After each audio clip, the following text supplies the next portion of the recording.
Hey everybody, my name is Brandon, and we play D&D on Sunday, and we're going to play again this Sunday, and there's a really good chance that they're going to finish the adventure this week, which may end my first tenure as a dungeon master. They started out this session in a way that I really didn't anticipate, which was cool because if you remember in the last session, things went so haywire and so off the rails, and they ended up coming back to Phandalin, and they did something that I think the adventure expects them to do much earlier on, and that was go to the Town Master's Hall. So they did. They took a straight line to the Town Master's Hall, and they opened it up, and there was this man in there who was very nervous and very stuttery and balding and just kind of a pathetic simp. I don't mean to use the word simp as the way that it's been taken on in recent internet circles, by the way. That was just the first word that came to mind. But also in the Town Master's Hall was Sildar, who was the human that they rescued way back in the very first session in the Goblin Cave that they were looking for in the very beginning. They spent about 45 minutes in the Town Master's Hall, and they were just kind of gathering information, but not really getting anything. I like to think that I was doing an okay job of communicating information, but it became evident later on that people got really confused about who was who and like the hierarchy of bad guys. I hope that's not my fault. I call myself a writer, so I would hope that I'd be able to clearly communicate information like that pretty easily, but that wasn't the case. So there was a lot of confusion, and there was a lot of kind of going back and forth, and it basically ended with them deciding to go to the Red Brand hideout after eating the guy that first answered the door.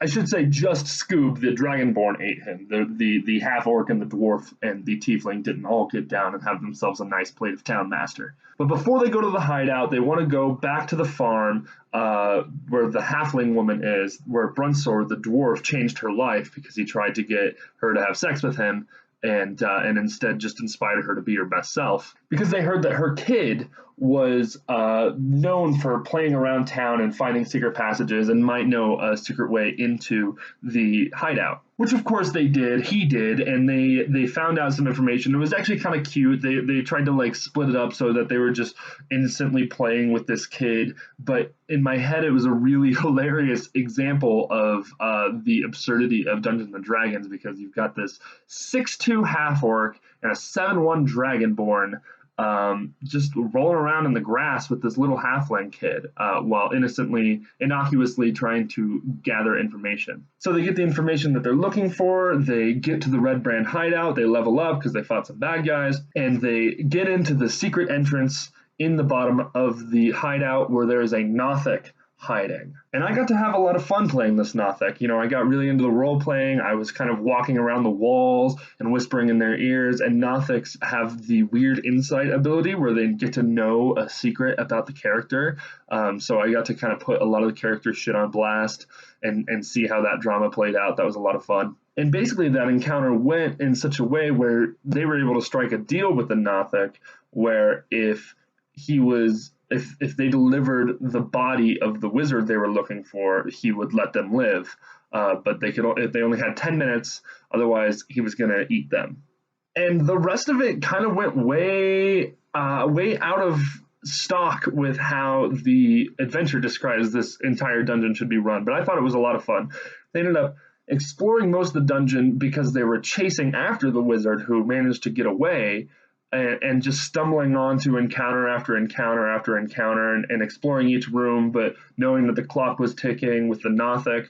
And eventually they managed to warp back around to where the Nothic is, and time has run up, and they have to fight him, and it's just a bloodbath. They decimate this poor guy. The way initiative worked out was that he goes first, and then it was just all of them blocked up. So Nothic, and then, whatever, Brunsor, Temerity, Mud, and Scoob. They wiped the floor with this Nothic, and then they remembered, oh wait, Gundren is actually supposed to be in this dungeon somewhere. Let's see if we can find him. And they immediately stumble into a room where there are 3 bugbears and Gundren. And this battle was nasty. They thought that they were just going to be able to wipe the floor with these guys because they didn't quite remember that they had never fought a bugbear. They had only charmed the one bugbear at the cave.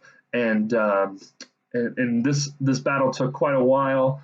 and a lot of spells were used and a lot of damage got taken, but they ended up victorious in the end. But for some reason, they decided that it would be a good idea to take a rest in the room where they had just found Gundren in the middle of the dungeon, and that's where we left it off. Was that they said they wanted to take a rest, and I rolled, and people attacked. They were found, so that's immediately where we're going to pick up next week. It'll be initiative. I just got my tooth pulled a few days ago, and my mouth is a little sore, and we're in the middle of moving, so that's why this video is so short.